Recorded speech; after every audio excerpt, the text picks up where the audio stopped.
In the summer of 1211, deep in the wild mountains of northern China, a confrontation was unfolding that would change the course of Asian history.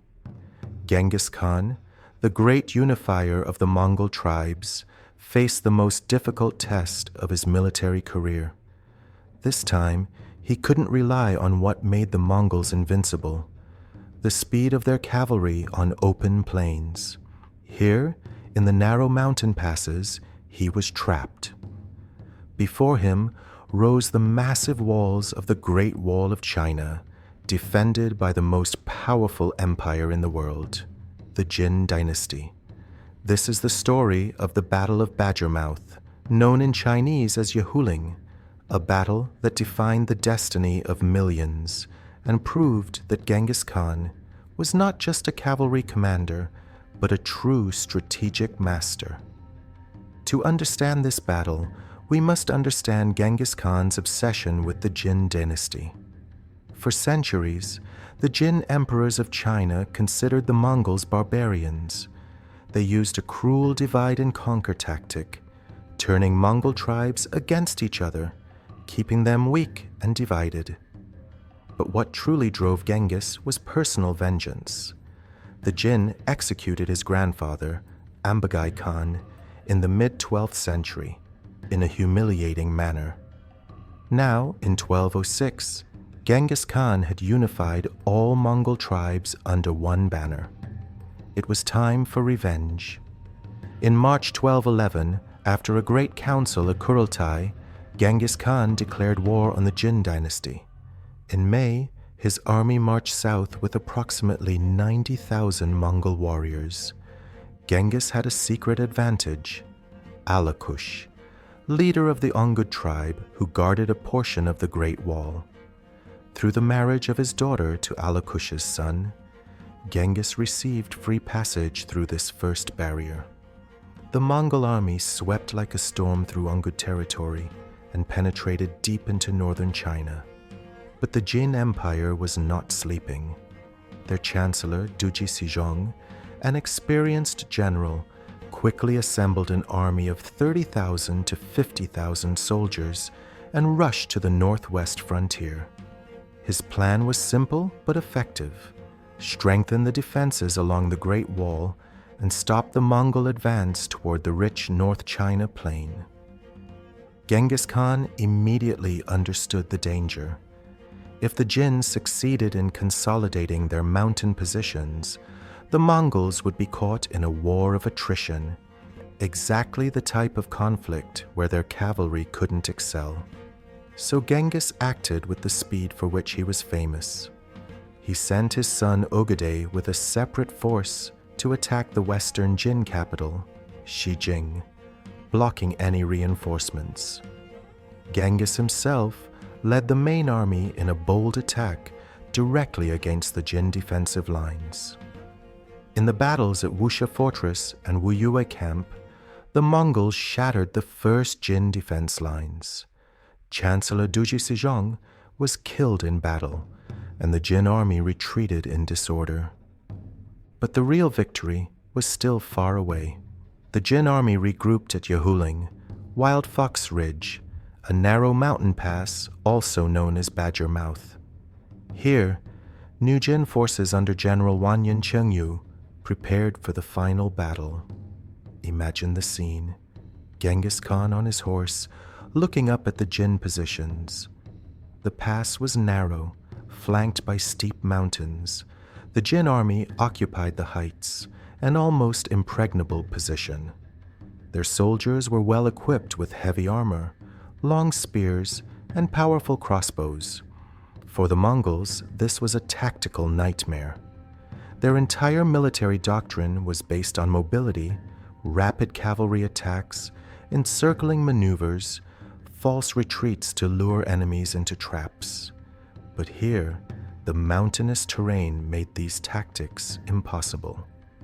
For the first time in his campaign against the Jin, Genghis Khan faced a seemingly unsolvable problem. Most commanders would have sought another route or waited for a better opportunity. But Genghis Khan was no ordinary commander. he summoned his trusted general, Mukhali, one of his closest companions, a warrior who had fought alongside him from his earliest days. He entrusted him with an almost impossible mission: find a way through the mountains and take them from the flank. And Mukhali, don't return alive if you don't defeat them. With his elite unit, the Balu unit, Mukhali began searching for an alternative route. After days of reconnaissance, they found a hidden passage through the mountains at Huanerzue, literally Badger Mouth. It was narrow, dangerous, but passable. On the morning of the battle, Genghis gave a shocking order to his army: dismount from your horses. The Mongols, the greatest riders in the world, had to fight on foot. On mountainous terrain, horses were a burden, not an advantage. This act alone demonstrates Genghis's adaptive genius. He could abandon even his main strength if the situation demanded it. Then, the Mongol attack began. It wasn't a glorious cavalry charge. It was a brutal, hand-to-hand fight in narrow passes. The Mongols climbed steep slopes, fighting for every meter of ground against heavily armed Jin soldiers. For hours, the battle remained undecided. Mongol casualties mounted, much higher than in their usual open-field battles, but the Mongols did not yield. Then suddenly, from the flank, a battle cry rang out. Mukhali and his warriors had appeared. They had passed through the hidden passage and were now attacking the Jin position from the side. The effect was devastating. The central Jin forces, which had concentrated on the frontal attack, suddenly found themselves caught between two fires. Communications broke down. Jin units on the flanks couldn't come to aid. The Jin field commander, Wanyan Jujin, tried to stabilize the lines but was killed in battle. The Jin army began to disintegrate, but Jin General Wanyan Chengyu, an experienced commander, managed to rally the scattered Jin forces after the Battle of Yehuling. They retreated to Huihe Fortress, regrouping for a last stand. The Mongols pursued them relentlessly. In October 1211, at Huihe Fortress, the final confrontation took place. The siege lasted 3 days.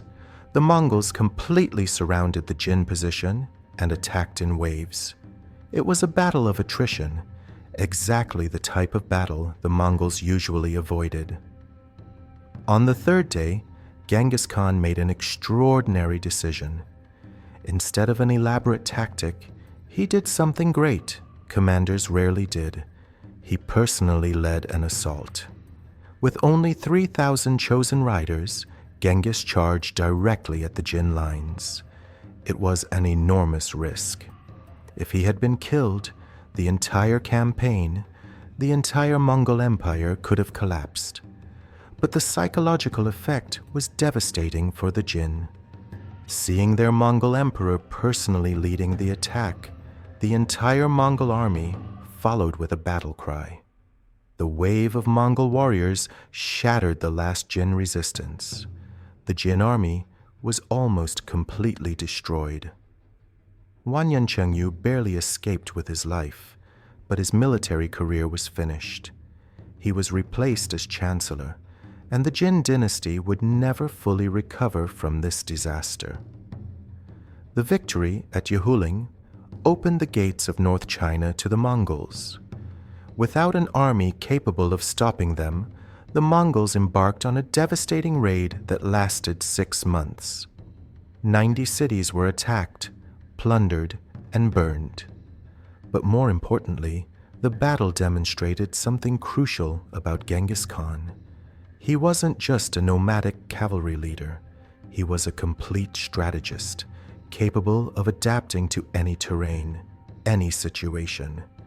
At Yehuling, they defeated the Jin's greatest defensive force.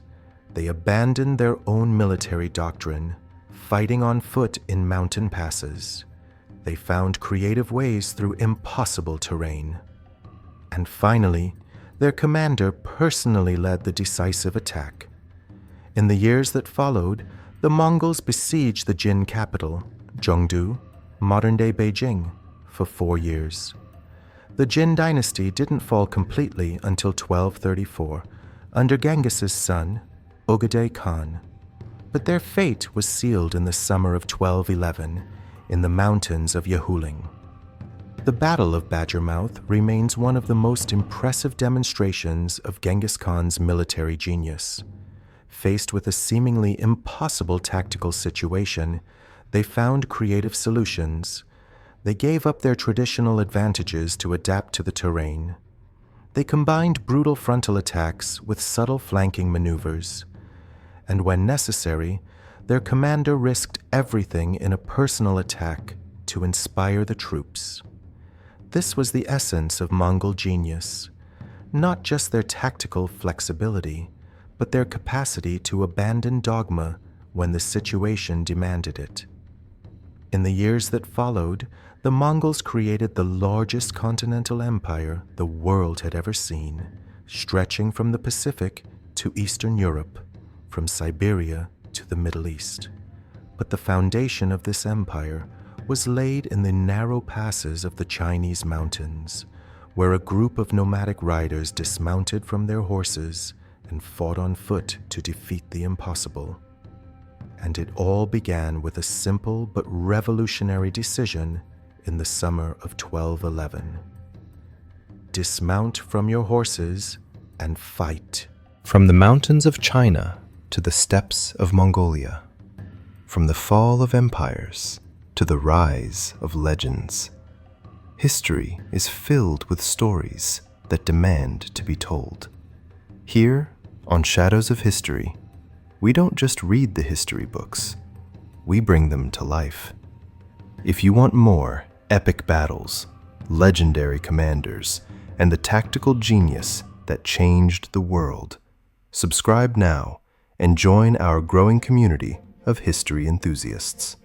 Every like, every comment, every share helps us create bigger and better content. So, if you enjoyed witnessing Genghis Khan's impossible victory at Badgermouth, imagine what else awaits in the shadows of history.